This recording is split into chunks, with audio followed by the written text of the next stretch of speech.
Assalamualaikum warahmatullahi wabarakatuh. Perkenalkan, nama saya Sofiatul Mukarramah dari Setai Darul Hikmah Prodi PAI semester 5. Saya membuat video ini guna untuk memenuhi tugas mata kuliah pengembangan bahan ajar yang dibimbing langsung oleh Bapak Muhammad Khalil Baitaputra MPDI. Hari ini kita tidak akan membahas puasa hanya dari sisi tidak makan dan tidak minum saja. Namun, kita akan membahas tentang makna puasa yang sebenarnya.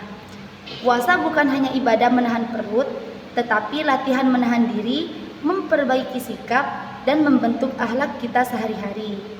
Jadi, ada 3 hal penting yang akan kita pahami bersama, supaya puasa kita bukan hanya sah, tetapi juga bernilai dan membawa perubahan dalam hidup kita.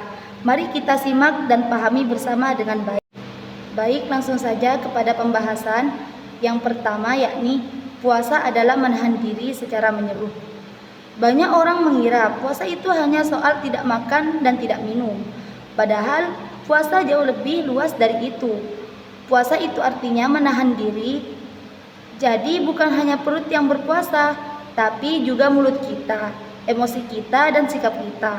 Kalau sedang puasa lalu kita marah-marah, berkata kasar, mengejek teman, atau berbohong, berarti puasanya belum dijaga dengan baik. Orang yang benar-benar berpuasa adalah orang yang bisa mengendalikan dirinya walaupun sedang lapar dan haus. Poin yang kita harus ingat yakni puasa bukan hanya menahan lapar dan haus, namun puasa juga menahan emosi, ucapan, dan perilaku. Pembahasan yang kedua yakni tujuan puasa adalah membentuk akhlak dan ketakwaan. Allah tidak memerintahkan puasa hanya supaya kita kuat menahan lapar. Tujuan utama puasa adalah agar kita menjadi orang yang bertakwa. Artinya, setelah berpuasa, kita menjadi lebih sabar, lebih jujur, dan lebih berhati-hati dalam bersikap. Kalau sebelum puasa kita mudah marah, tapi setelah puasa kita lebih sabar, berarti puasa kita berhasil. Jadi, puasa itu harus terlihat dalam sikap kita sehari-hari, bukan hanya di bulan Ramadan. Poin pentingnya yakni tujuan puasa adalah menjadi pribadi yang lebih baik, dan puasa harus membentuk kesabaran dan kebaikan.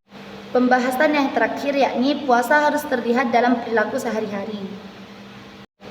Puasa yang baik tidak berhenti ketika azan maghrib berkumandang.